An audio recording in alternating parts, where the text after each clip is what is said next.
In our lives there's a time a-coming when all the world seems lost and torn. In our lives there's a time a-coming when all around is scorn. In our lives there's a time a-coming when glory could be born. So you're wondering, girl, is trouble here to stay? There's a new world coming your way.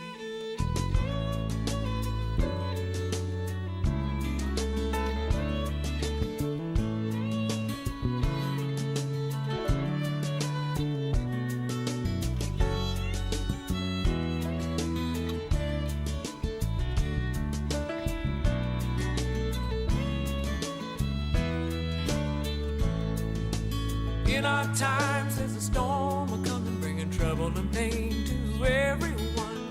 In our times there's a strong wind blowing, tearing down the world of sun. In our times could be a time a-coming when we'll feel the brilliant sun. So you're wondering, girl, is trouble here to stay? There's a new world coming your way.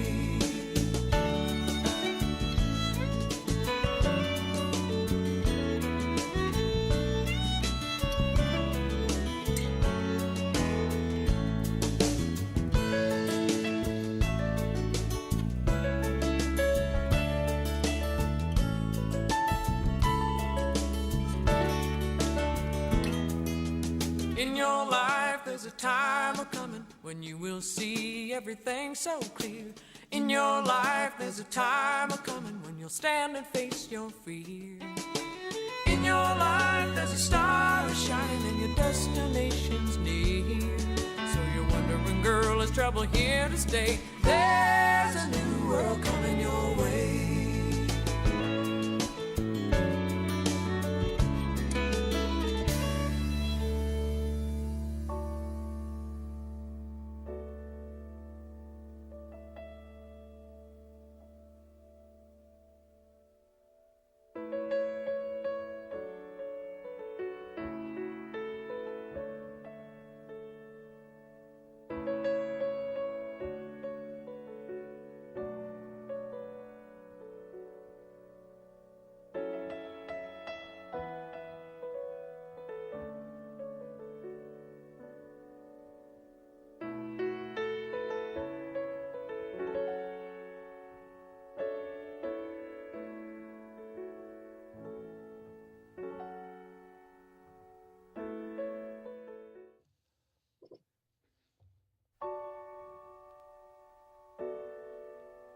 Good morning, everyone.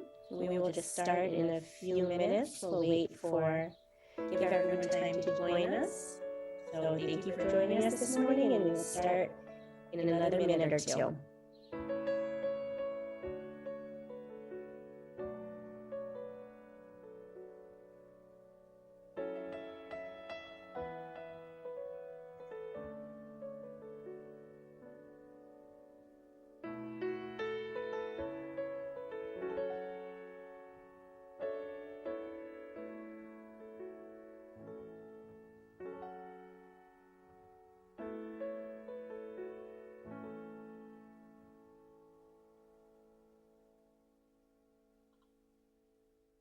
In our lives there's a time a-coming when all the world seems lost and torn. In our lives there's a time a-coming when all around is scorn. In our lives there's a time a-coming when glory could be born. So you're wondering, girl, is trouble here to stay? There's a new world coming your way.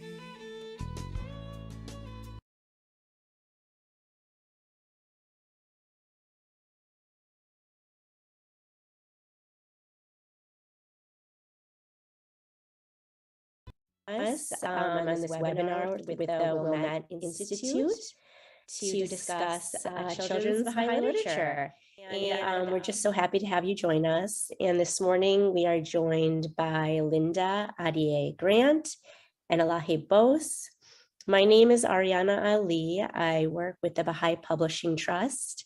So I work with both Linda and Elaheh, and we're really happy to have them join us.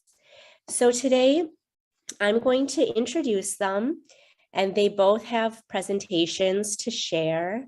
And at the end of their presentations, we will have time for questions and answers. So if you see at the bottom of your screen, you should see a little box that says Q&A. So at any time, go ahead and put your questions into that box.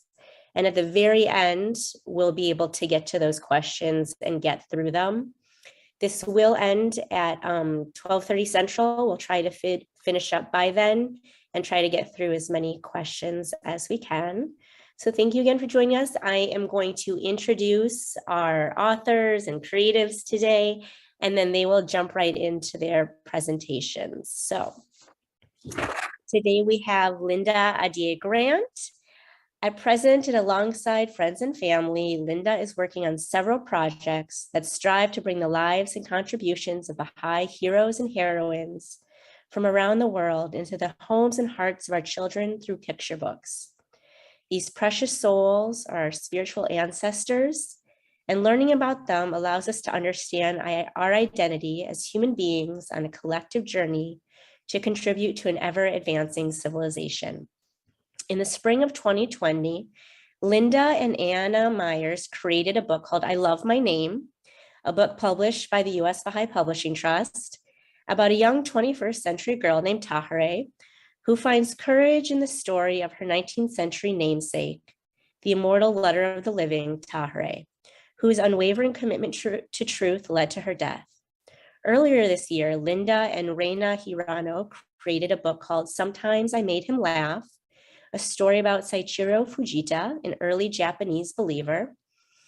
This book, published through George Ronald, shares the story of dearly loved Fujita-san and is told through the words of a youth volunteer from Papua New Guinea and shared with a young 10-year-old pilgrim from Brazil. Linda is currently working on several projects, including stories about Mullah Hussein, Louis Gregory, and Thomas Breakwell. In 2021, she and Anna Myers published a book called Together Even When We're Apart in both English and Spanish.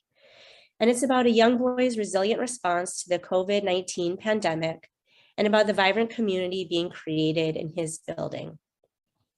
Linda's academic and professional background is in anthropology and epidemiology. She lives in Decatur, Georgia, with her husband Gavin and their two children, Bahia and Thomas. Generations of her family have been transformed by the Training Institute process, and she loves serving alongside her neighbors and friends in activities that release the society-building power of the revelation of Baha'u'llah. Her dearest hope is that her writing projects support and advance this process and the building of strong communities. Thank you, Linda, for all your work. And now to just continue on with Elaheh, a short introduction for her. Elaheh Bose has been writing, illustrating, and publishing children's books for the last 15 years. She is the founder of Plant Love Grow, where she creates and publishes stories that focus on inner growth through practical and sustainable methods and tools. With a background in applied human sciences and human relations, having studied with the Institute of Children's Literature, and now as a child behavior consultant, she brings creativity, passion, understanding, and a practical perspective to her work. Elaheh was born in Zaire. She lived in Laos and now lives in a multi-generational home in Montreal with her family. Elaheh comes from a long generation of artists and loves exploring and combining new mediums, textures, and techniques. She believes in the power of stories and knows firsthand of their impact as agents of change, keepers of memories, and mostly as a source of comfort and joy for families. Her goal in every Baha'i project she has worked on has been to bring the Baha'i writings and prayers to a young audience and make them more accessible to families. Through these stories, she hopes to help children see themselves and feel seen as Baha'is by the world around them. So thank you, Linda, for all your many years of work in children's stories. I am going to go ahead and turn this over to them. They will share their presentations. And again, if you have any questions, post them in the Q&A box, and we will go through those at the end. Thank you. Hi, everyone. Thank you for joining us today. It's such an honor for me to be here, and I'm very grateful for this opportunity. Children's books have played such a big part in my life, and I know some of you might be interested in the process or might be writing your own book and stories, and there is so much that we can both share, and we have such a short time to do it. So we're just going to share a little bit, and would be happy to answer your questions later on. I have a small PowerPoint, so it's just going to guide me as I present. So basically, my name is, as I was introduced, Elaheh Boss. I'm an author. I'm also an illustrator and a publisher of children's books. And you can find my work on these two websites. And the way I wanted to, focus on this presentation was through the questions I ask myself when I am working or illustrating a children's books. And through these questions, I will kind of guide you a little bit through my process. So the first thing I always focus on is, what is my intention? What is the image that comes to mind when I think of this project, of this book? And when I worked on Baha'i Prayers for Children, what came to mind was this image of really, reading the prayers with my children. And I think a lot of people will relate to that personal need as a parent or as a teacher, where we see that we want to share a very specific experience and we don't necessarily have the right tools for it. So that was really my main goal.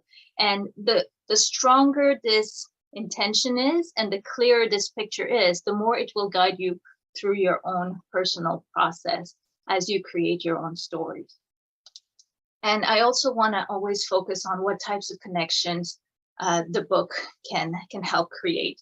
So when I was working on, on a lot of these little board books, what I was really focusing on was that connection between parent and child. But before that even was that connection between God and us through the writing, and really bringing it at a level where a child can have almost that direct connection through the writing. And in order to do that, it meant like really focusing on much shorter selection, and also selections that were at a level where a young child could get to that beautiful, inspiring source of the words in a way that they can feel like this is for them only. And then again, the connection between parent and child, because when children are young, it is really through the actions of the parent coming to read to the child, sitting with a child, and saying a prayer together, learning a prayer together. So for me, those connections are always very important in terms of the books. The other types of connections that we get is the connections between author and illustrator, or co-authors, or working with a publishing company or the Baha'i Publishing Trust. And we get to learn so much through that process. So here I have, for example, Mason's Greatest Gems, which is a collaboration with Chelsea Lee Smith. And that one is about mining our inner gems, which are our virtues. And the other one is a collaboration with Esther Maloney, which is Love Birds Freedom, which is about life after death. So these two books are a way for us to share Baha'i principles with everybody. And they have been used as part of children's classes. They have been used through celebrations. They have been used in school. And it's a wonderful way to share the Baha'i teachings with others through stories, and also teaching concepts such as life after death through a story. And the process of working with someone else is very rewarding, but it's also a process where we learn a lot, and we, get to grow as a writer, as an artist, as an illustrator. So especially if you're in the beginning of your career, it's a very rewarding process to look into. The other thing I look at is, what experiences can this book help facilitate? So one of the needs that I kept seeing over and over was a need expressed by a lot of parents of young children who wanted to share, Ayamiha especially, with their children's teachers at the school. There were opportunities for them to go into the classroom and they wanted tools for that. So this idea of a very simple, book came in mind, and it's very straightforward in terms of what we do during Ayamiha. So, it goes, during Ayamiha, we celebrate with flowers and garlands and decorations we create. During Ayamiha, we sprinkle love. We share our blessings from God above. During Ayamiha, we show we care. When we work together, there's more to share.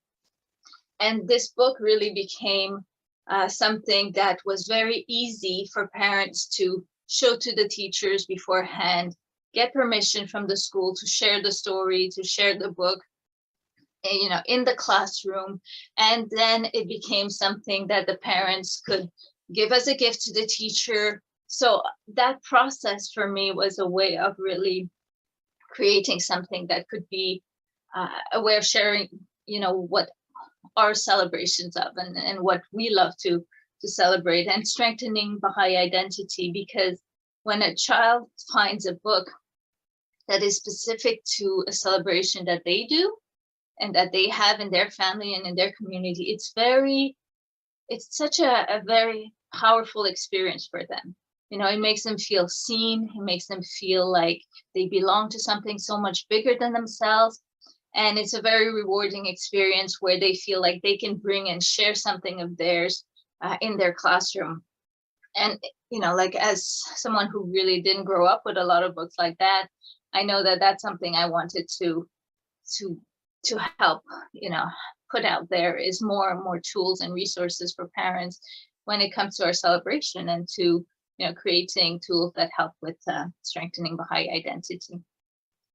And in talking about the process and the experience, for example, this book came as a desire to have something to give as a gift. So it's been given to people in hospital. It's been given to people who are in different circumstances. And it's really quotes about love. And it's, for me, one thing I find very powerful is sharing the writings in a way that is, it shares my love for the writing through the book. So when I illustrate something, it's just kind of a way for me to say thank you, and to share that thanks through the art, through the work, and through putting that into, a book format. Another thing that came, like comfort is a big thing. So creating materials that help with comfort, that's something for me. The other thing was, sharing gifts of love and joy. So a dinosaur for Ayamiha, for example, it's really a story of joy and love, and it's about a little boy who sees this dinosaur, and he's just so excited, and he wants to get it because his grandma told him he can pick a toy for Ayamiha. And when he goes back with her to get it, it's gone. And so he's kind of a little bit sad, but throughout his day, as he's doing all this other stuff for Ayamiha, he realizes that it's been such a wonderful experience that, even without the dinosaur, you can have a great day. And just as he goes to visit, the last neighbor to give, they run out of cookies. So he decides to give his own cookies to the neighbor as a way of making him feel better and sharing Ayamiha. And it turns out that that neighbor had bought him the dinosaur that he wants. So it's really just about joy and sharing things from a perspective of a child who is just explaining his day and going through his day through his own experience of Ayamiha. So one thing that is very important is bringing our personal voice to a topic or a book or project. And one question I get sometimes is, people tell me, oh, I want to do a project about virtues, but there are, 50,000 other books on virtues. Should I do it? Should I not do it? Should I look for something else? Like, is there a topic that no one has talked about? I don't think there is. I think one thing that's really important is that we bring our own personal style, perspective, experience, point of view, artistic style. We make our own choices. And we basically, through our own personal experience, will give the same topic a very different frame in which some people will relate to differently. So, for example, these are two of my books about kindness. So one is very straightforward with just example of kindness. The other one is looking at how we spend our time, and how when we spend our time, adding kindness to what we do, it becomes so much bigger. So, and there are thousands and thousands of other books on kindness out there. But my point is really, as an aspiring author or illustrator, is not to look at what other people are doing, but to say, what is unique to me? What is unique to my experience? What is unique to my perspective? And how do I do this differently? And really lean into that as much as we can when we create our books, rather than trying to look at what is out there and doing the same thing that is out there, but really focusing on what we can do differently and what's unique to us. One thing that's very important as well is I look for representation in the work that I do, and I try to bring representation through my illustrations. So these are, all part of Crown My Head, which is a Baha'i children's book. And so I will try to occasionally have, if I can, also show disability, show multiculturalism, show children of different ages, the children that look different, but that look like every child we've seen wearing regular clothes, and finding a way to do it. For me, it's always about, can every child see themselves or see a version of themselves in this story? And that's something that's very important, of course. And my last point is really, that's something that's, again, very personal for me, is how do I make this as accessible as possible and as suited to the intended audience that I'm creating a book for. So there are, children's books are, it can be such a wide range, whether you're working with toddlers, with board books, with young reader format, with early chapter book. So it's important to know what is your intended, who is your intended audience, and how to basically cater what it is that you're creating to that intended audience. So the first thing that often comes to mind is the selection of content. So if I'm going to have something with the writings themselves, I will try to look at, okay, what is the age range that I'm looking for, that will impact the length of the quotation that I use, that will impact the content sometimes, or the selection, or if I'm going to put, one prayer in it or two prayer in it. So depending on, the selection of content, I know what type of book I'm creating. The language, that means, are there words that are really difficult? Are there words that the child can understand based on the whole sentence around it without necessarily needing additional explanation? Because we are working with writings that have such beautiful language, sometimes it can be a little challenging to see and to really bring the writing to a younger audience. And that's always my goal, is how do I bring the writing to children as young as possible, so that it becomes part of their growing up and a natural process of their learning. Of course, the length, if I'm writing a story myself, that will impact the writing style. So how long my story is, the type of words I will use in the story, the flow of the story, the style of the story. So again, the word choice.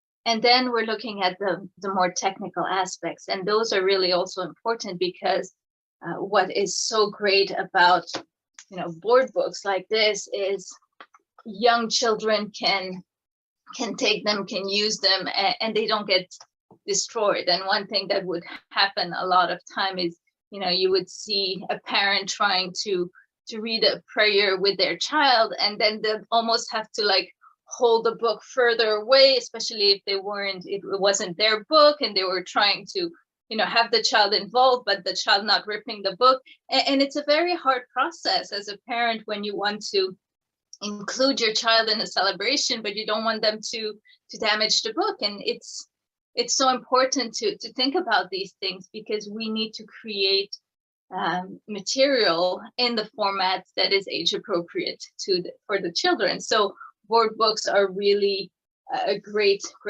things for children, under the age of 5, because then they can really open the book and be themselves without worrying about their little fingers and like smudges or things like that. It's a beautiful thing to see.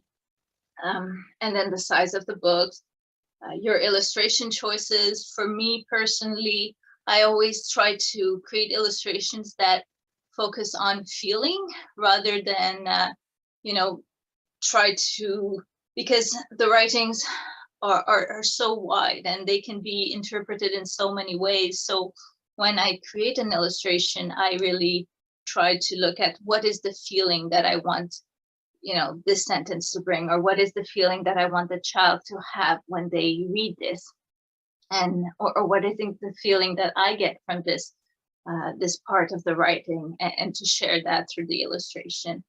And then you will probably look at the publishing options that are available to you, which means getting it published, publishing it yourself, looking for a collaboration for the process. And price is also a key point, because we want our children to, and the families, to have access and to make things as accessible as possible, and the marketing itself, because so these are all kind of the things that will come into play when I'm looking at creating a children's books.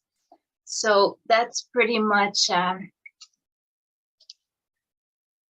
the gist of what I wanted to present, and to really say that there is no wrong way of doing it. Some people will start with the story, some people will start with the illustration, some people will start however they need to start. And there's a lot of beautiful books for children out there. And that's it. So I really hope that this was helpful some way, and I personally can't wait to hear what Linda will say as well. So this is it for me, and I'll be happy to answer questions when you have them, if you have some for me after. Thank you, Elaheh. Wow, I am so inspired. Oh my goodness, I'm almost speechless, because I have loved Elaheh for so long, and I'm so grateful to the Wilmette Institute for introducing us, so we got to know each other better personally, and also for putting together this program this weekend that is such a wonderful opportunity for all of us to come together to think about writing and the process of writing and what books mean for us. This session especially is very close to my heart. I don't have as much experience as Elaheh. It's just been in the past few years that I've gotten super excited about children's literature. And I also have a small set of slides that I'm going to share that I think will just help me stay on track. So we're talking this morning, Elaheh's, I almost feel like I'm not sure quite what to share after all of that. But our theme, as Elaheh mentioned, is to create engaging stories and devotional content for young children and their families. And even though we can't see you, I feel confident that you're coming to a session that's about children and creating materials for children, that there is a love in your hearts for children and a recognition of the role that they play in general and in each of our communities. Most likely some of you have come across this passage before, written by the Universal House of Justice, the elected body that serves the Baha'i community.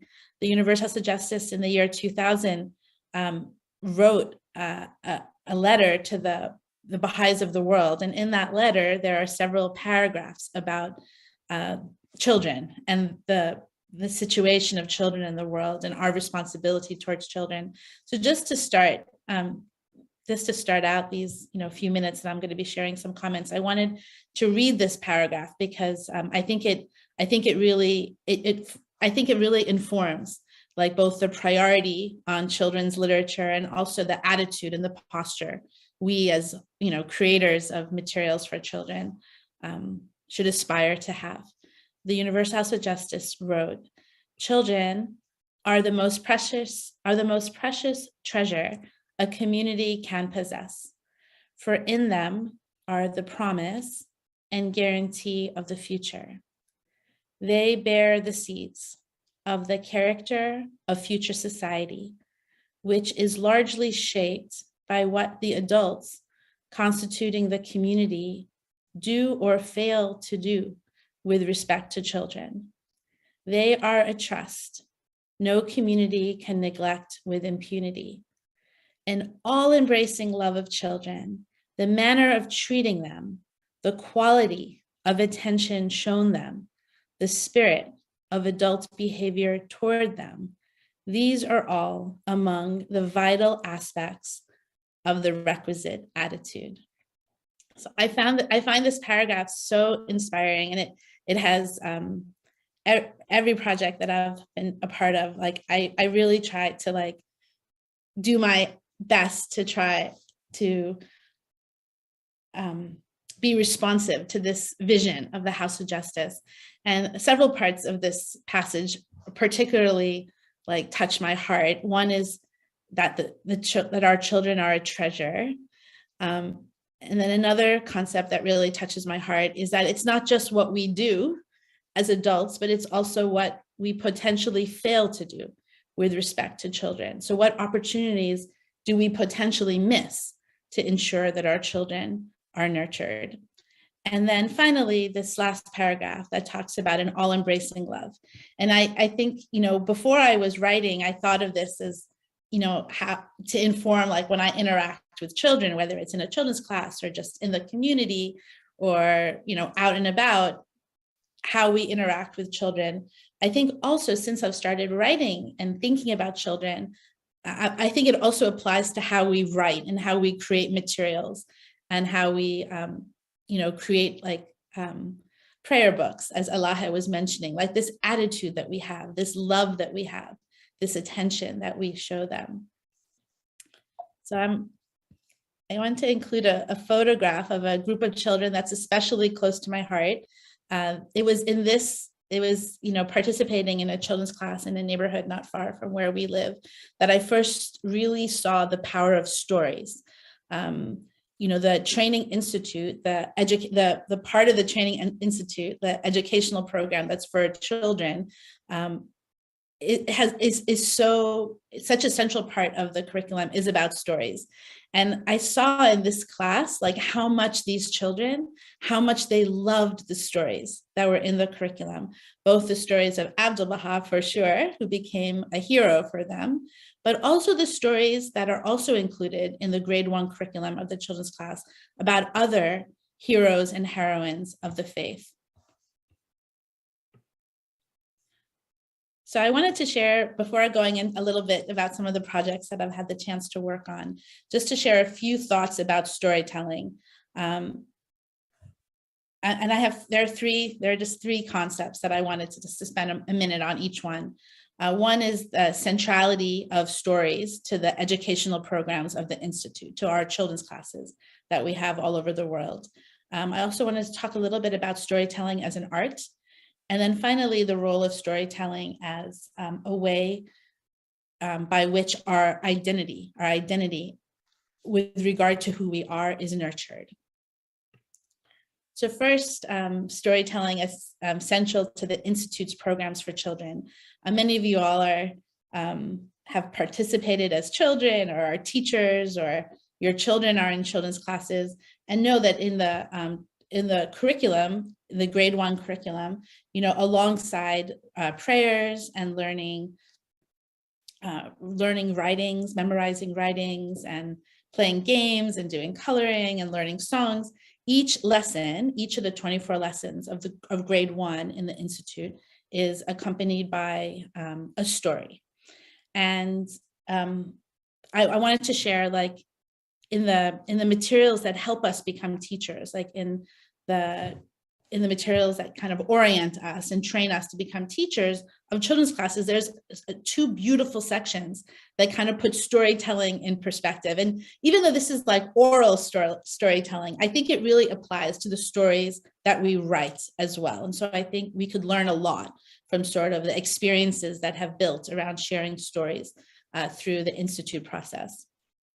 So this is from Ruhi Book 1, which is the training course that helps us become teachers.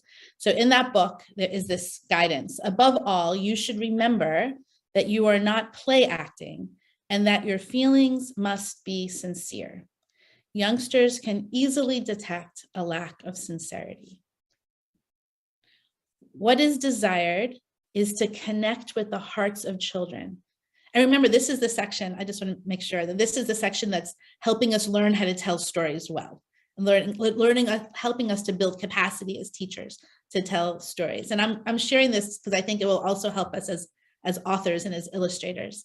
So I'll start from the beginning. Above all, you should remember that you are not play acting and that your feelings must be sincere. Youngsters can easily detect a lack of sincerity. What is desired is to connect with the hearts of children and to carry on the long-standing tradition of storytelling through which for millennia now, the store of wisdom acquired by humanity has been passed from one generation to the next. So I just wanted to highlight those two concepts from this passage. One is the importance of sincerity in all the work that we do to create materials for children. And then the other is just this amazing understanding that the stories that we all are writing and that we're creating this is what humanity has done for millennia. And it's a way by which each generation receives like the love and the wisdom of the one that came before it. Storytelling is also an art, for sure when it's oral, and I think also for sure when it's stories are written and prepared. I wanted to share, this is now a passage from, we've always known the arts are very important, but in the most recent message of the Universal Justice that was sent at the end of last year, they talked about the arts. And for me, this section it's from a message written December 30th, 2021. And I could share the link for anyone who's interested in the totality of the message.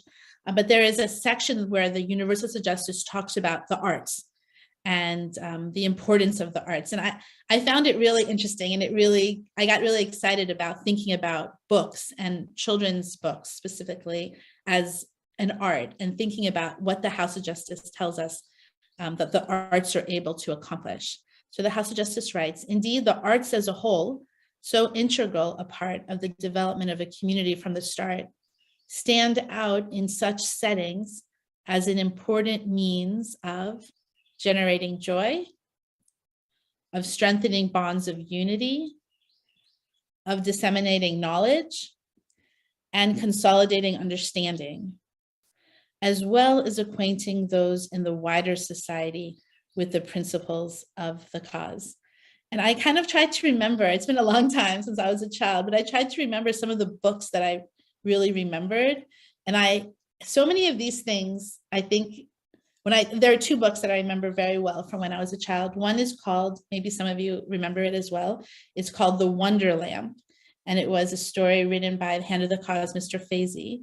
And it's about progressive revelation. And then another story that I can't find anywhere, but it's called, the book is called The Gift.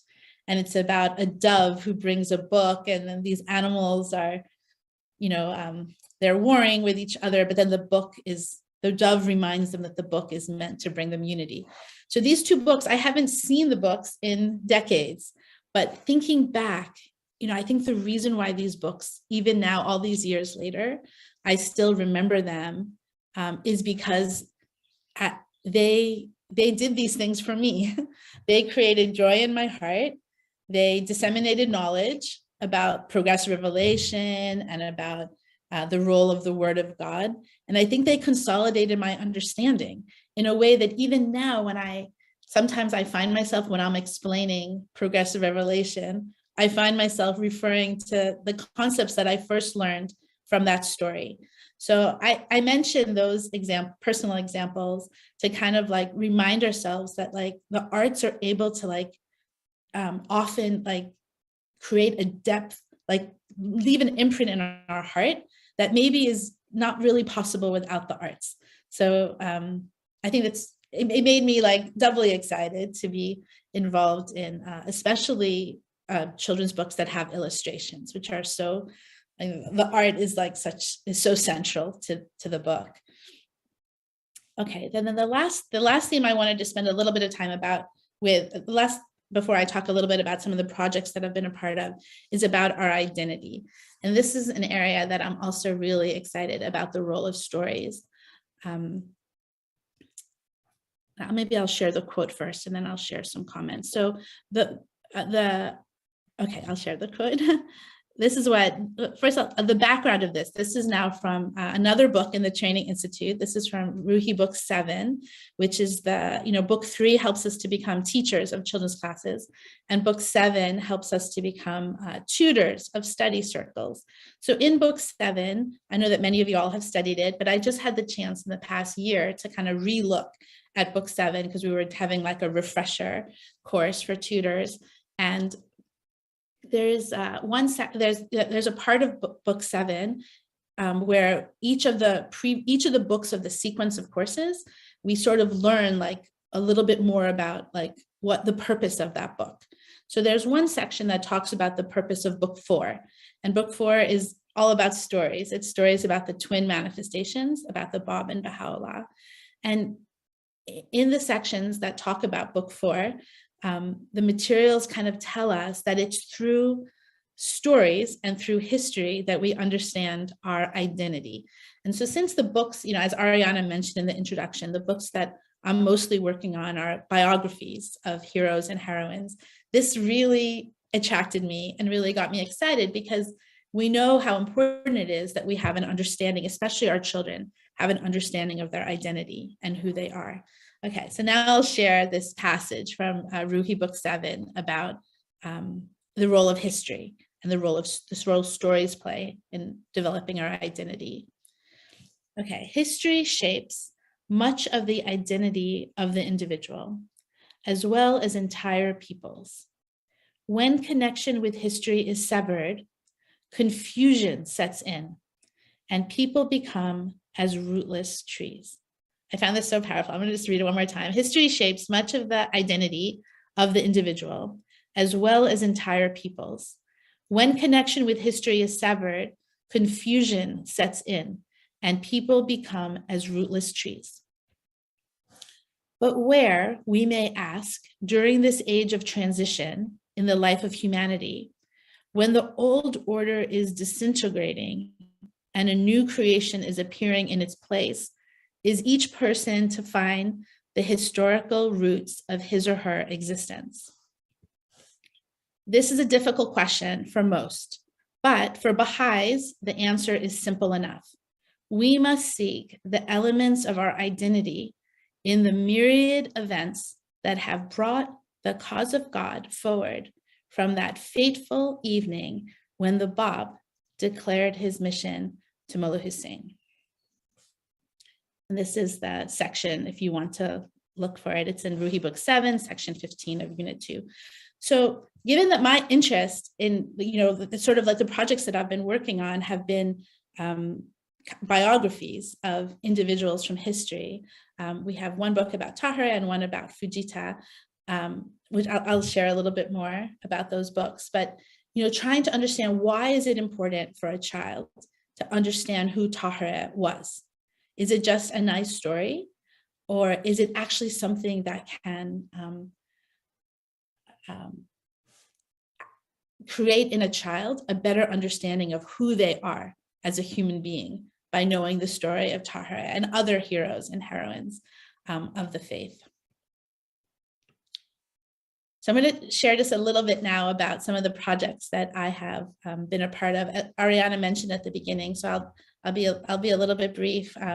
One book that together with Anna Myers, we created a few years back. It's called I Love My Name, and it is about a young girl. And this book especially, I think really, I really was thinking of that passage from Ruhi Book 7 when this book was being written, and trying to think like, what does it mean that how could knowing the story of Tahirih make our lives different here in this century? So this book is about a girl who's actually named Tahirih. She's named after Tahirih, and she really loves her name. She loves everything about it. And she one day like has a difficult time because someone's teasing her about her name. And so she kind of questions things, and she turns to her teacher, and her teacher very wisely accompanies her to learn more about who she's named after.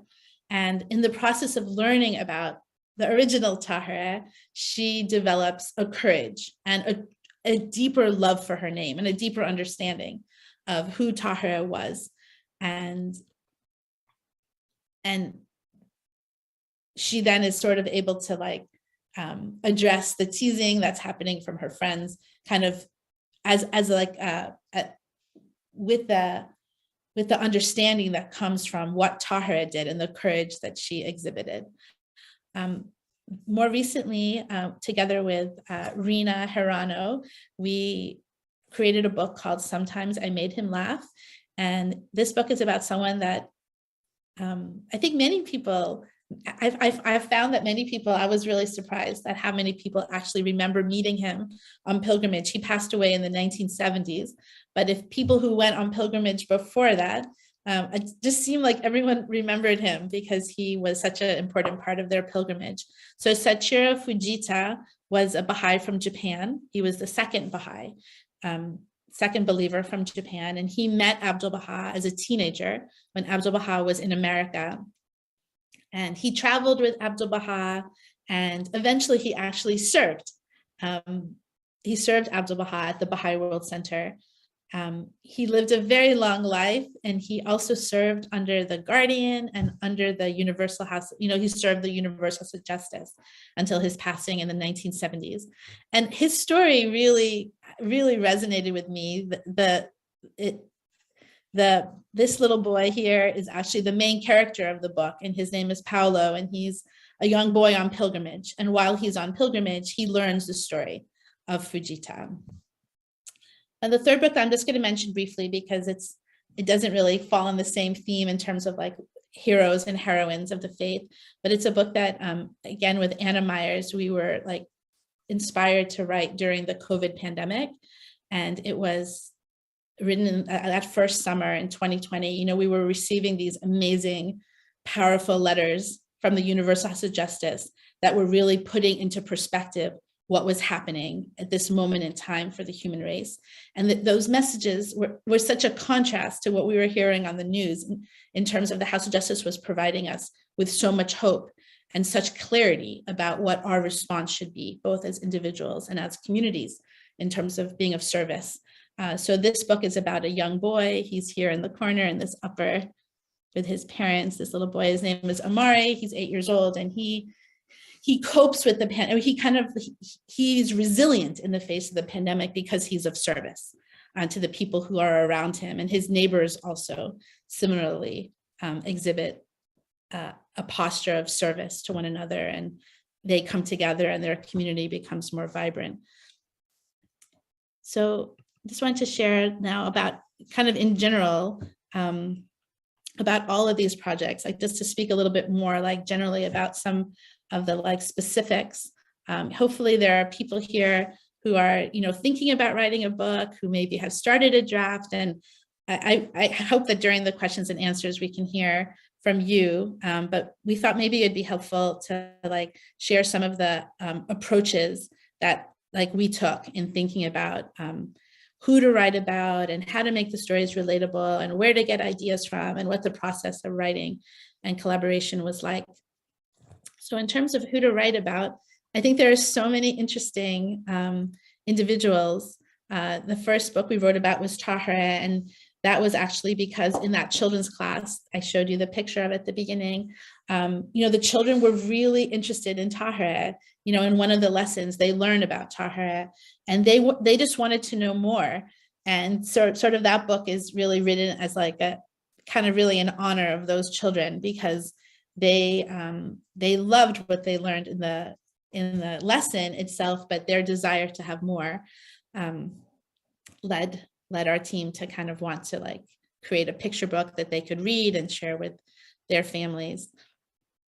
In terms of then this question of how to make the stories relatable when you're writing about history, like I'm sure there are like so many different ideas, and I really love what Elaheh said about, you know, each of us we need lots of books about everyone. Like we need to have hundreds of books about Tahirih and hundreds of books about Fujita. Like I think that's like one thing that's helped me a lot, is knowing that we're not writing the book about any of these individuals, because their contributions are so vast that we need many, many individuals to think about how their stories can be shared. So one strategy that we used for both of these books, because we don't know that much about Tahirih's childhood and we don't know that much about Fujita's childhood. And my experience with our own children is that children really relate to other children. And so both of these books are sort of written to be like a story within a story. So they both have like, they start out like the first page is like a modern kid who's like named after Tahirih, like a modern kid who's from Brazil and going on pilgrimage. And then within that story, they then learn the story of Tahirih and of Fujita. And this is just one strategy. I bet that there are many, many other strategies to kind of like allow like a child to kind of relate maybe to what it's like when your name is a little bit different than other people, or in the case of Paulo, like what it's like to like be on pilgrimage and, you know, kind of be like in the gardens. And so I think that that strategy, I hope has been like helpful in helping children be able to relate to the main character. And then in each of the stories, I really try, and I learned this from the lessons of the children's classes in the Institute, is like, I always like try to have in my mind, like a theme, like something that I really would love, like at the end for the child, like a feeling or a spiritual capacity that could be strengthened. So in the case of I Love My Name, and for Tahirih, you know, I just, ever since I was little, you know, I always just thought the courage of Tahirih to do what she did when she did it was so inspiring to me. So I tried to think of like a way that, you know, here we are in like 2002, like what does it look like to be courageous now? And maybe one way is to, in the face of being teased, to stay brave and to stay strong and not to, you know, lash out in being angry, but to be forgiving and all of those things. So that was sort of the theme of I Love My Name, was to like be courageous. And then for I Love My Name, I wish I could talk more about Fujita, but hopefully you all will Google him. And if you don't know about him, learn more. It was such a joy to learn about Sachiro Fujita. He was very obedient. He wanted to go to Haifa right away as soon as he met Abdu'l-Baha, but Abdu'l-Baha advised him to stay in America and to finish his studies, which he did in obedience. Eventually, though, he was called to come to Haifa, and he did so much for Abdu'l-Baha. He was involved in so many different things. But when asked how he served Abdu'l-Baha, one time someone asked him, what did you do? Like, what was your role for Abdu'l-Baha? Like, in what way did you serve? And he said, I never felt that I did very much for Abdu'l-Baha, but sometimes I made him laugh. And it was, I just found that,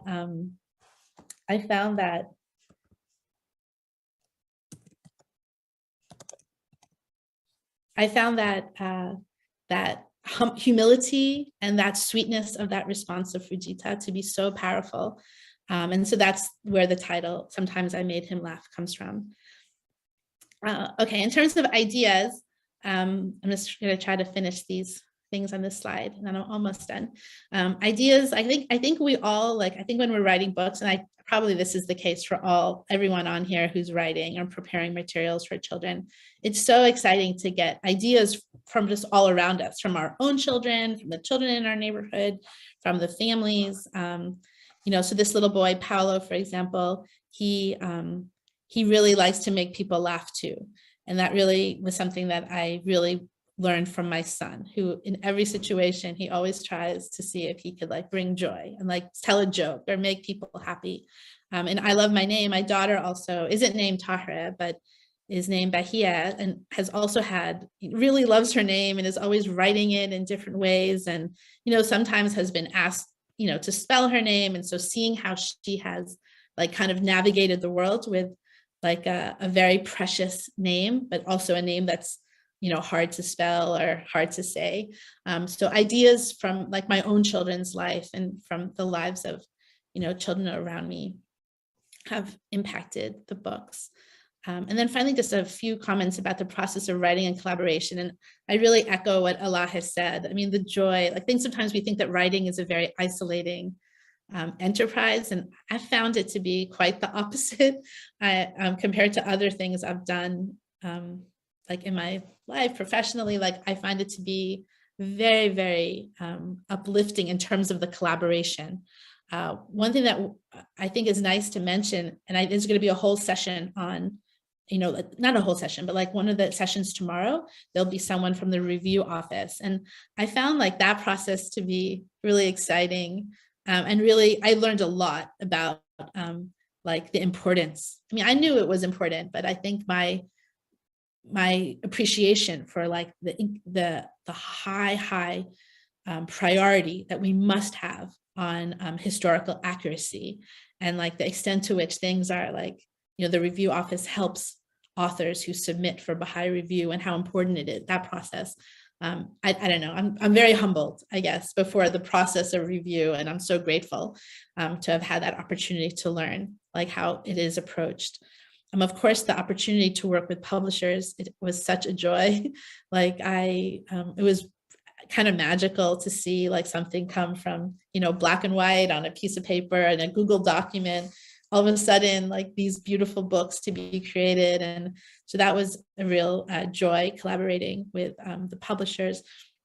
And of course, you could imagine, like, I feel like children's picture books are 99% about the images and maybe 1% about the words. I don't know exactly what the percentages is, but it's heavy on the illustration. So I feel beyond like honored to have worked both with Anna on I Love My Name, and with Rena on Sometimes I Made Him Laugh. And I wish I could draw like that. It is truly magical, and I have such awe and respect. And the process of collaboration was so exciting. I think it was lots of back and forth and lots of learning.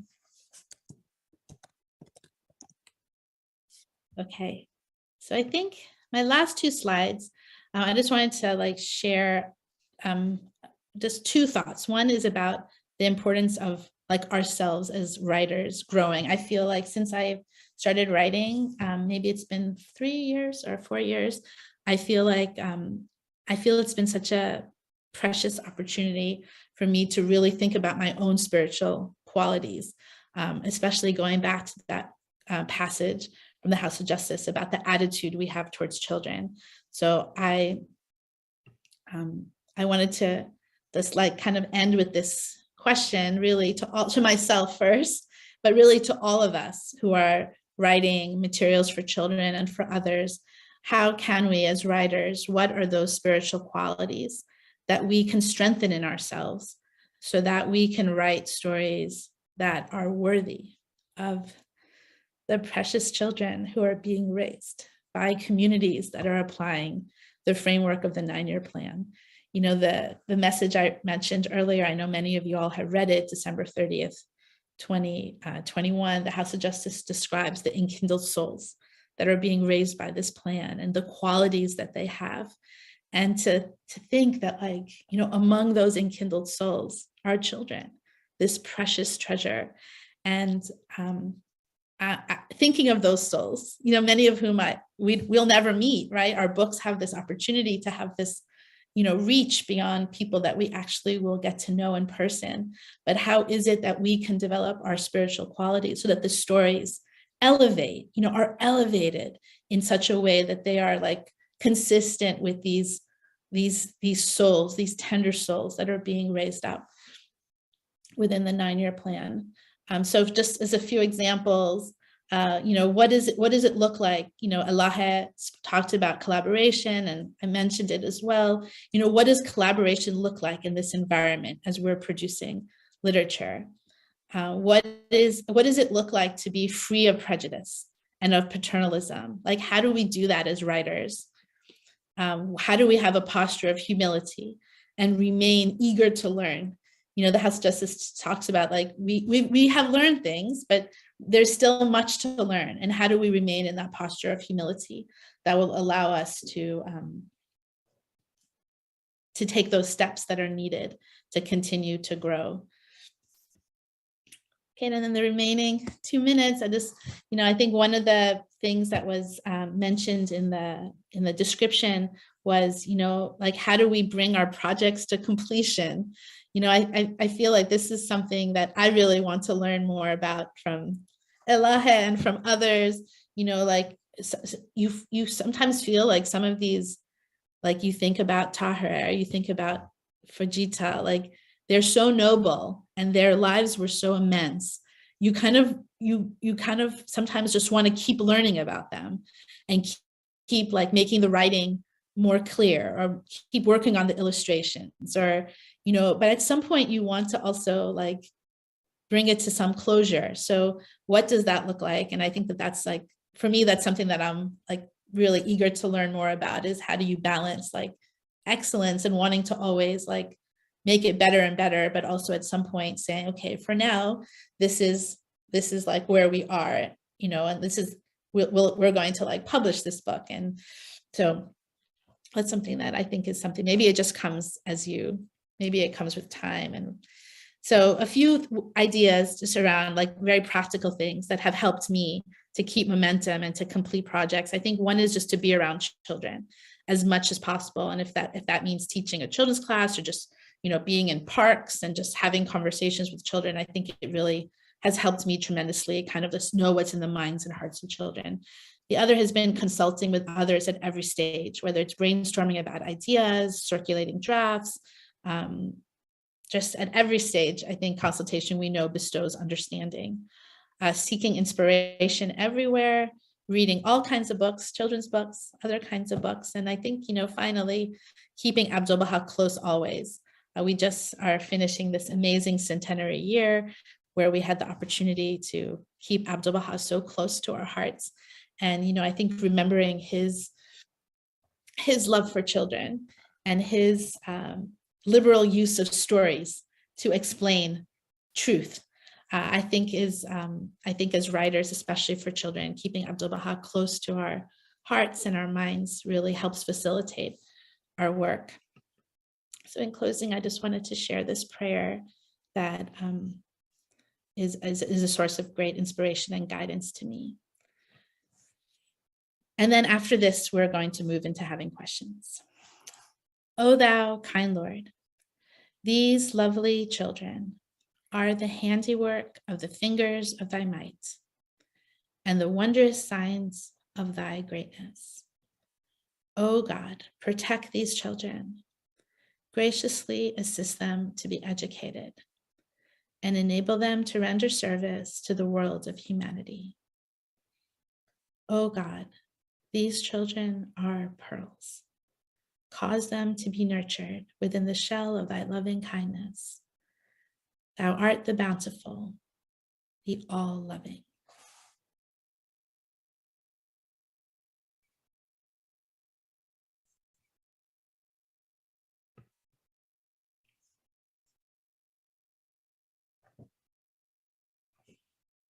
Okay, thank you so much, Linda and Elaheh, for your presentations. For anyone who logged in a little late, my name is Ariana. I work with the U.S. Baha'i Publishing Trust. And so we're just so grateful to do this collaboration today with the Wilmette Institute and with Elaheh and Linda. Thank you for sharing your wonderful presentations. As I mentioned, so we're going to go through a few questions and answers. If you have anything else to add, any questions or comments, post them in Q&A, and we'll try to go through them for all of you. And then I also forgot to mention at the very beginning that we have a very brief poll that we're going to post in the chat at the end. It's just 2 questions for some feedback. So if you have just 1 extra minute to just share some feedback with us, we'd really appreciate that. So let's see what has come through. We'll do our best to get through these. So the first question is from Marion Rich. Thank you for having this. Our question is, what role is there with the publishing trust for authors of a traditionally published award-winning picture books? We have so many children's publishing connections and want to build a bridge to Baha'i topics and stories. So yeah, I don't know if I have an exact answer for this. I'll try answering a little bit, and then Elaheh and Linda, if you have any comments just about collaborating with the publishing trust. We really are always open to talking and collaborating with authors, illustrators, whether you publish through the publishing trust or even just distribute your books through us. That's also a possibility. So, you know, we work with independently published authors and illustrators as well. So we're really open to talking. I'll also just put my email in the chat box. If anyone has a question directly for the Baha'i Publishing Trust, feel free to email me, and, you know, our team will try to get back to you with questions. But so yeah, Linda or Elaheh, if you have any thoughts about like collaborations, you know, between authors, illustrators, the publishing trust, etc., that you'd like to share, please go ahead. First, I just want to say how much I enjoy Linda's presentation. So thank you, Linda. That was really, really inspiring.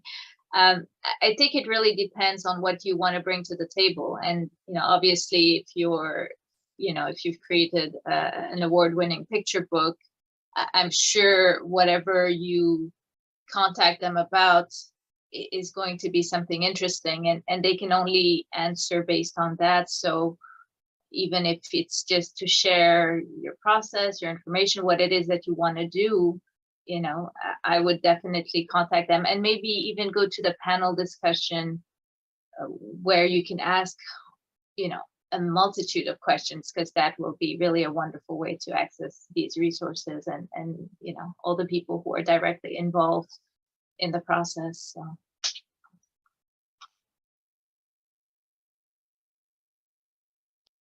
Okay, thank you. There's also a question, will the presenter slides shows be available to us in some format? Yes, this is recorded. So these will be published, I think, on the Wilmette Institute YouTube page. We can also put in the Baha'i Bookstore YouTube page. But yeah, everything will be available afterward. Everything's recorded. So it will be there to see. We have a direct question for Elaheh next.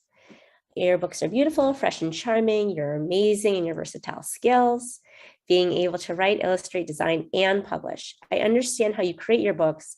How do you choose a printer and manage the business side? That's a very big question, you know. Thank you for asking it, because I think the first step would be to find out what your options are. So researching what options are available out there. So whether that is, you know, standard traditional publishing, or publishing through self-publishing, or even locally printing your books directly from a printer who lives, you know, 2 streets down, and then carrying a huge inventory yourself. So those are usually kind of the 3 main options, and researching what each one of them might mean and how much time and energy each one of them demands on you. You know, like traditional publishing kind of allows you to, once the book is done, to really kind of support the process, but from a bit of a separation point where they will kind of take over once the book is published, and then you can kind of help support that. When you do self-publishing, you are really in charge of the process yourself, which means the editing, the marketing, the publishing, all of that, and creating the platform for your own marketing. And so is the third option, which is printing your books locally. So that means, you know, paying for those books, usually in a large quantity, so you can reduce the cost, and also carrying that inventory and then figuring out a way of selling it. So the first thing I would say is kind of do some research in terms of what each option means, and then decide how much time and energy you are willing to put into a project. There is something really wonderful, especially if you are at the beginning of your career, of getting the support of a publishing house, because you will learn a lot through that process. If this is a book that maybe this is your 7th book that you've done, and you really have a vision for 12 more, and you already have your website, then it's a very different situation. So those are kind of looking at all of the elements, and then deciding afterwards. And also one thing that could be really interesting is just consulting with different people who have done different types of publishing and asking your questions, like, what does this mean? How was this process? And then you can kind of see what you want to do. I think also each situation is different, because if you are an author and an illustrator, then you don't have to find an illustrator, work with an illustrator. If you are just an author, the publishing house will connect you with an illustrator. And so there's a lot of support that you can get by submitting it to a traditional publishing house, which is usually often the first step. A lot of times people will look at alternate options if their book was not accepted, and that it doesn't mean it's not a good book. It just means that it didn't meet the necessary criteria at the time or what they were looking for. So a lot of people will look at, different options after that. For my own books, each book has a very different set of requirements for myself that I put when I create a book. And that goes back to that intention of the book. And then I look at what is the best way for me to meet that intention of the book, whether it's through self-publishing or through trying to get it to life through a traditional publisher. And maybe, Linda, you have more to say on that as well. Nope, not right now. That was awesome.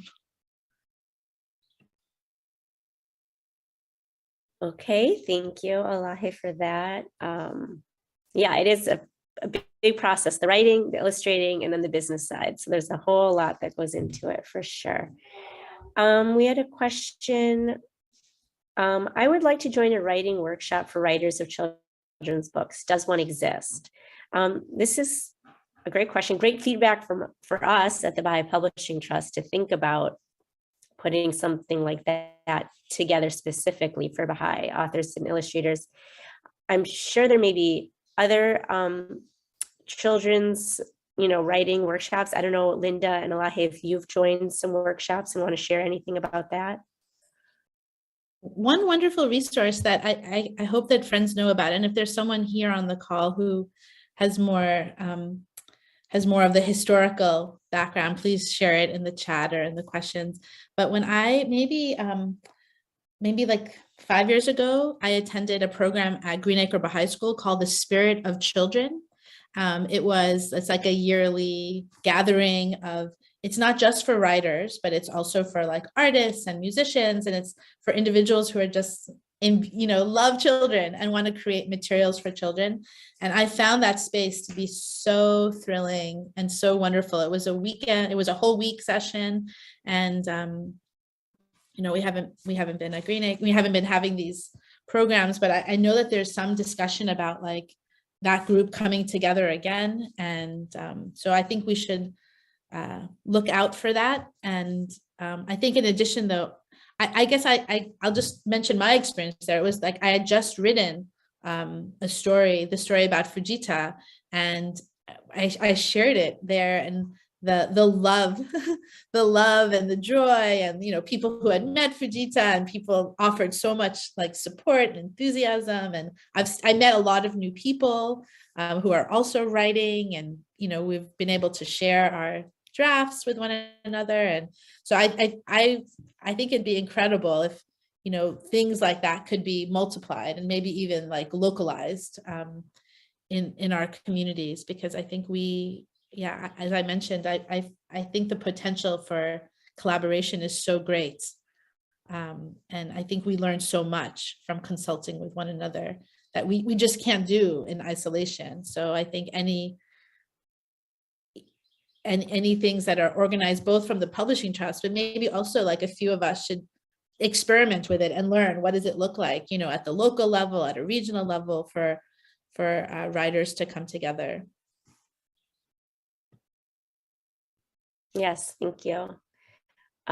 Yeah, hopefully we can continue to have future workshops and collaborations and things of this nature. This is great for us to think about. And also, for those who don't know, there's other presentations throughout the weekend with other authors and panelists. So please attend those if you have interest as well. We'll go to our next question. Oh, Elaheh, I just want to say there's a lot of comments in the chat, so I hope people are looking in the chat as well about, you know, the spirit of children and things like that. Like, some people are posting interesting information, and there's a lot of also groups outside and people offering private workshops as well. So I think if there is an interest, it is going to be one of the questions on the short survey after. And it could kind of give a sense of how many people are interested and whether or not that's something we're doing. So sometimes you have to just push and say, you know, we want this, and see if anyone can make it happen. But there is a lot of options out there for learning about how to write children's book, how to illustrate a children's book, and how to, you know, work on the process itself. So. Yes, thank you. And thank you everyone for who's sharing some thoughts in the chat as well. Let's see, we have another question. Linda, this is for you first, and maybe Elaheh if you have other thoughts too. You're amazing in your ability to fuse the faith's guidance with your own storytelling ability and creative ideas. What are some of the challenges of doing research and deciding what to include in a story for children? And then if you also can tell us again what biographies you're currently working on. Yeah, what a great question. So I think I kind of mentioned, you know, like let's say Fujita, like, you know, I actually, like, one thing, just like as a little idea that I was really excited. I didn't know that it was possible to do this, but someone suggested, and I wrote to the World Center and asked, like, if there was anything in the archives related to Fujita. And it was so exciting to get a, you know, response from the World Center. And they shared with me like maybe a list of, like, I don't know, 15 books that, you know, had like reference to Fujita. So I think in terms of like, I guess that was a challenge, like knowing, like, everything that's out there, like how can we make sure that we, as a writer, have at least read, even if we know we're not going to include every detail of Fujita's life, because it's in the end like a short book. But I was so grateful, you know, once again, as though we don't love the Universal House of Justice enough, like the opportunity to like have a letter from the House of Justice so quickly, you know, letting you know, like all the books that we could find out more about Fujita. So that was very exciting. So I think, so that's one challenge. I think another challenge, I guess, is just deciding what to include.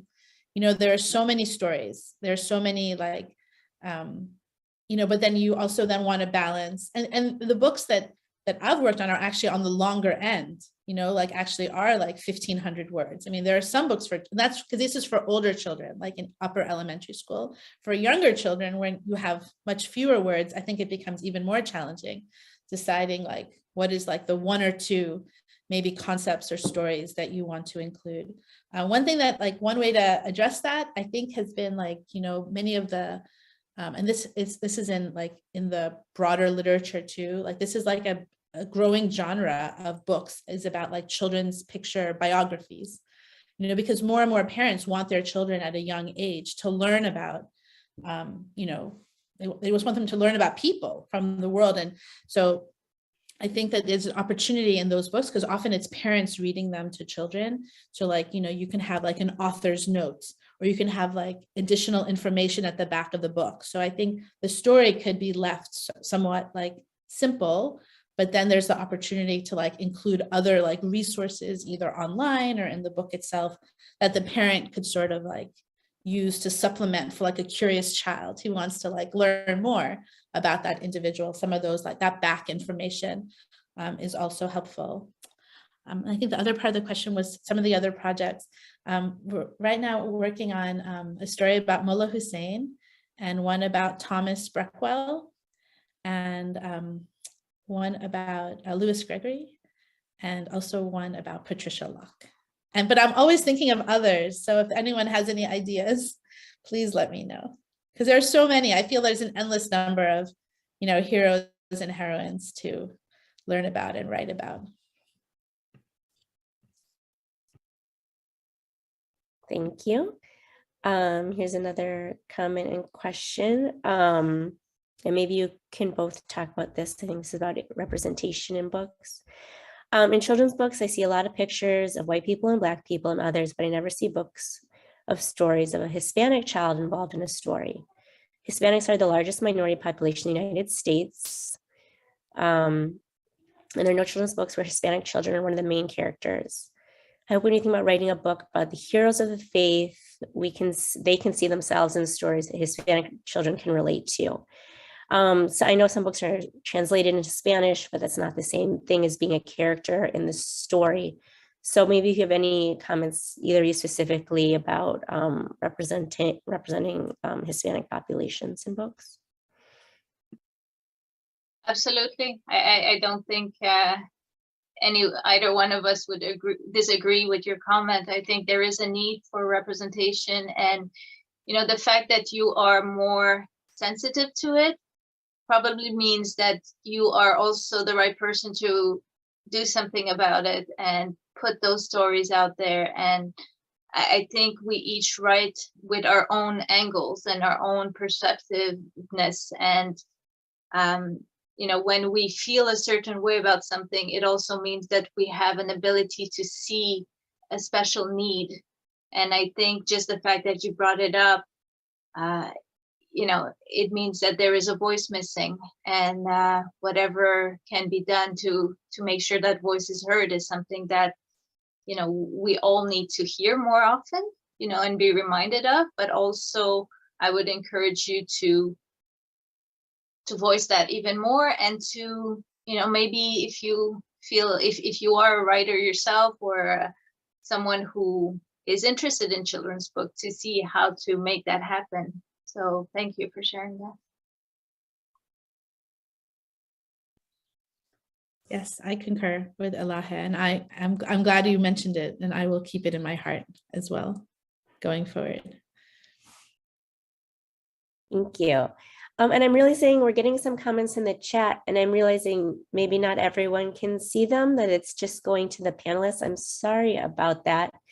I don't know that I personally know how to change that right now. So I'll just try to, a few people just shared, about attending the Spirit of the Children Conference, and that's been a really positive experience. Let me see. Austin, Texas has a place called the Writing Barn with some fantastic programs for writers of children's books. So it sounds like that's another resource if people are looking for workshop style things, and some are online as well. So that's called the Writing Barn in Austin, Texas. I'm not familiar with it. I'm just reading someone's comment. Let's see. If we had any other questions here. I know we have also, let's see. Sorry. Oh, here's a question I see. Please share how you match an intention for one of your books to this decision about which venue you choose for publishing, i.e. self or traditional publishing house. So I guess, how do you choose in terms of each book what path to take?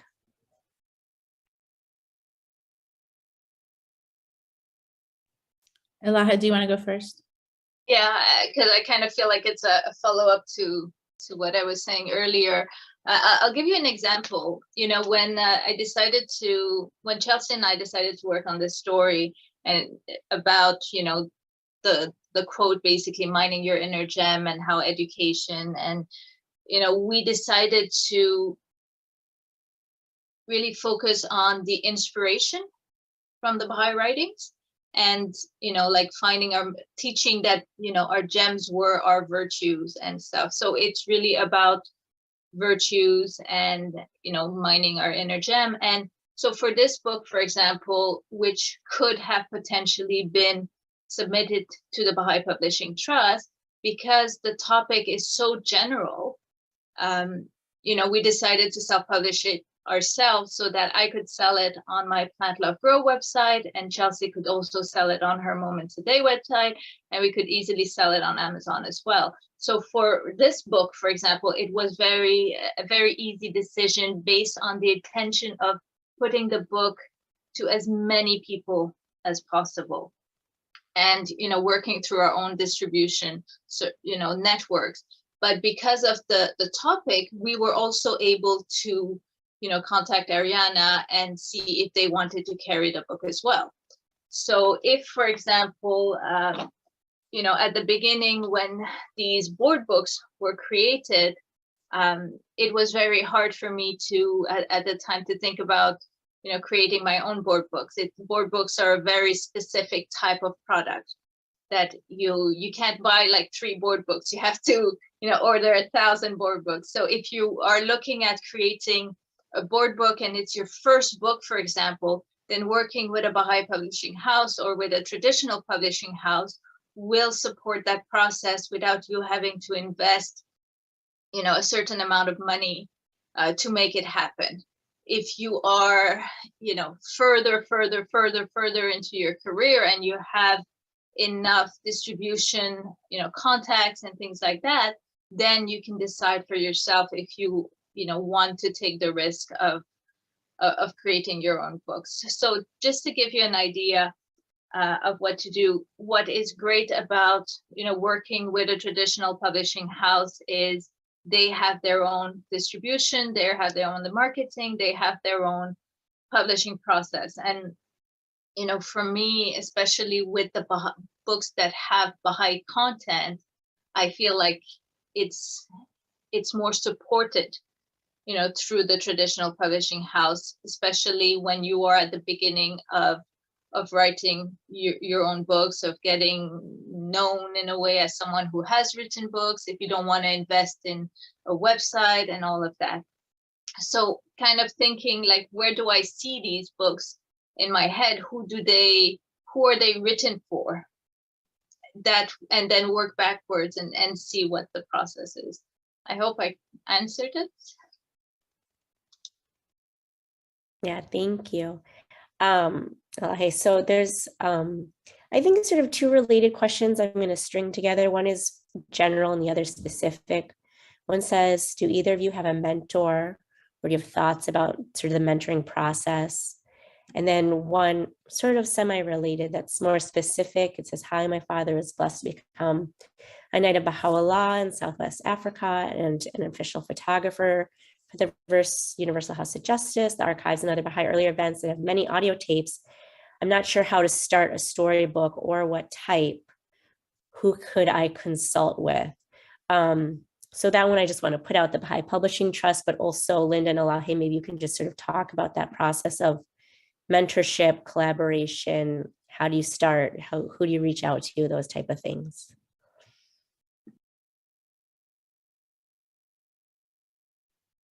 I can start. I think, I feel like I think a lot of, I can't think of one particular mentor I've had, but I think that the Spirit of Children put me in touch with a lot of children's books, other authors. So that was, some of them I knew before, like some of them I knew as a child and as a youth. And so it was exciting to, connect with them like in this way. And they have so lovingly like read drafts, and that has been like a source of great joy. I think I also feel like, I think it is really helpful to have, Allah has had much more experience than I do, but I feel like especially the first few months when I was writing and I wasn't sure how long things should be, and what should the tone be, I feel like having individuals. They weren't mentors as such, but I think I just identified people around me, and I was very conscious for it to be a diverse group of people, like some Baha'is, some, there's a local bookstore that we have that my kids kind of grew up in that bookstore. And because I felt so strongly that, that these stories don't just belong to Baha'i children, and it's not just their identity that can be shaped by learning about the heroes and heroines of the faith, but it's all children. So I was very conscious of like wanting the books to not have like too much Baha'i jargon so that they would be inaccessible. And so like, it was hard, like sharing, like there is like an author who I really love here locally. She isn't a Baha'i. She also writes children's books, and, sharing with her, sharing with her the books, it was very helpful because she asked questions like, what is a letter of the living? And then having to like, use language that, like explained, like the significance of being among the first 18 to believe in the new manifestation of God. Like, of course we can explain that. But if I had just shared it with mentors or friends who were Baha'is, I may not have had that opportunity to really think about how to explain things to like a wider group of individuals.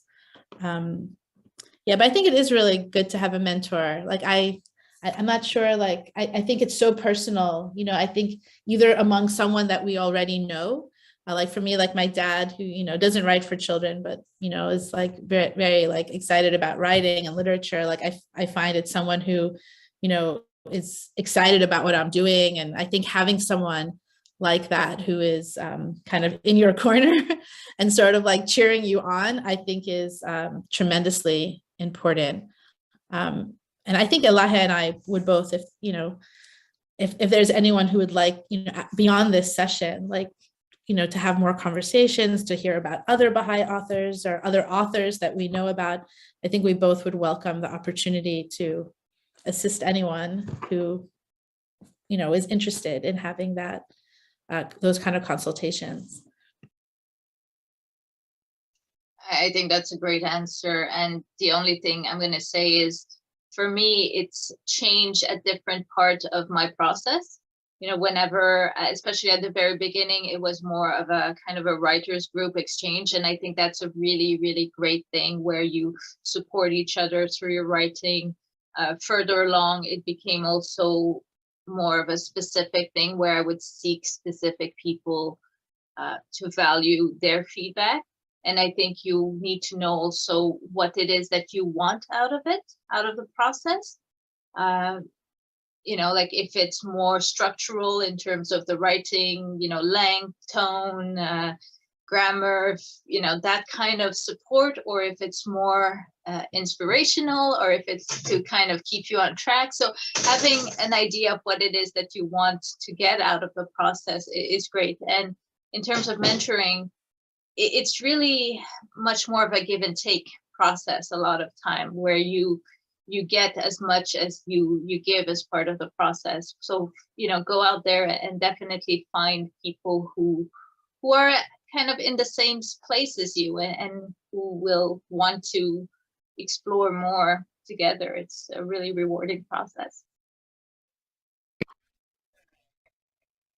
Thank you. I think I'm going to put out one final question for you guys to answer, and then I think we'll wrap it up. We're coming to time. And again, a poll should be coming out in the chat from the Wilmette Institute, just for some very brief feedback.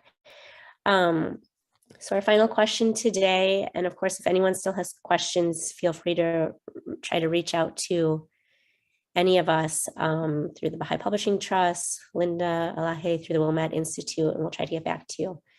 It says, what steps do you take during the writing and review process to ensure representation and diversity? I'm wondering if you seek out editors who are members of communities you might be representing, but not part of yourselves, and how do you navigate that in general? So Linda or Elaheh, if you have some thoughts. Yeah, I think it's something that I think Elaheh also, I think it's something that is, I don't know if there's many things more important than that. And so I'm trying, and I think this is like where it's also like, we want to like be conscious to know that we also are growing.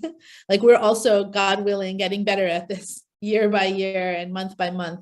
And I think it's important, like, as you mentioned, like at every level, you know, from the idea, like from the idea, from the who we like asked to review, like, you know, who we kind of collaborate with, like identifying an illustrator. Like I was really excited, like the book that George Ronald published about Fujita, like it was so thrilling to have an illustrator who is from Japan. And, you know, I think that, you know, I often like thought about what the spirit, you know, because I think like the spirit of, you know, like he is like he is an ancestor to all of us.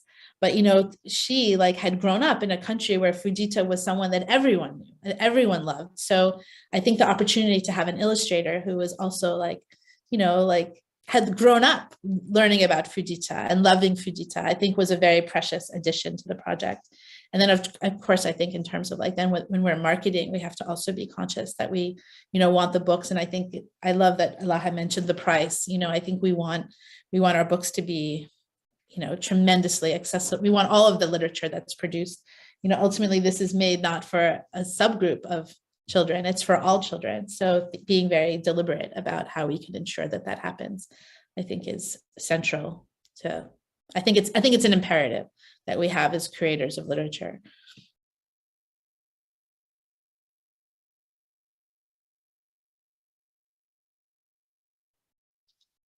I'm just going to add, you pretty much said it all, but just to this process of working with other people. And, you know, I work with different editors that I pay. I work with translators that I pay. I work with, you know, like people that I feel can really look at the work that I do with sometimes a different mindset.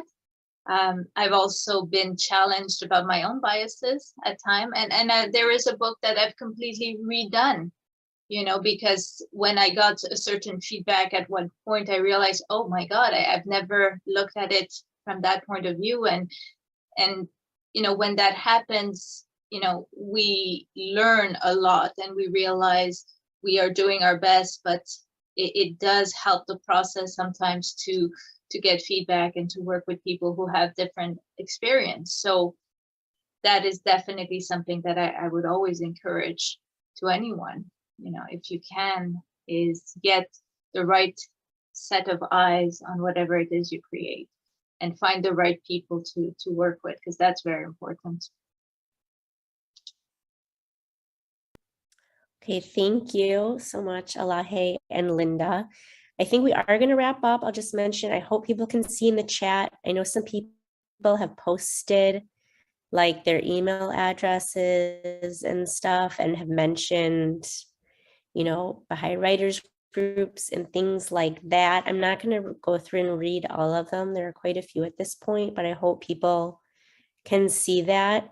There was a question, I know, just about getting in touch with either Linda or Elaheh. I don't know if you want to share your email address or anything like that in the chat if people have specific questions, you know, about projects they're working on or things like that. But yeah, I just want to say I really appreciate Elaheh and Linda. Thank you for sharing your presentations and your insight and your experiences. And of course, thank you to everyone who showed up this morning and joined us and listened and shared questions and thoughts. We're so happy to have you join us. And, you know, this weekend collaboration of presentations with the Baha'i Publishing Trust and the Wilmette Institute is going on all weekend. So each presentation will go over different topics. So if you're interested in other kinds of things, please check those out as well. And yeah, that's all. We're just very grateful. Thank you for joining us. And we're just about to finish up the poll too. So we're at 75% done. So if the last, 10 people or so would fill that out, that would be excellent. And all the presenters would very much enjoy that, I think, and knowing how to serve you guys more in the future. Yes, thank you. We would love to hear feedback so, you know, we can offer more programs in the future for those who are interested. And thank you, Boyd, for hosting, and helping with the chat and the poll and all of those great things. So yeah, I think that's all for now. Thank you, everyone. And hopefully we'll see you at some other point this weekend at another one of our weekend sessions. Thank you very much. Bye. Okay, bye, everyone. Thank you. Bye-bye.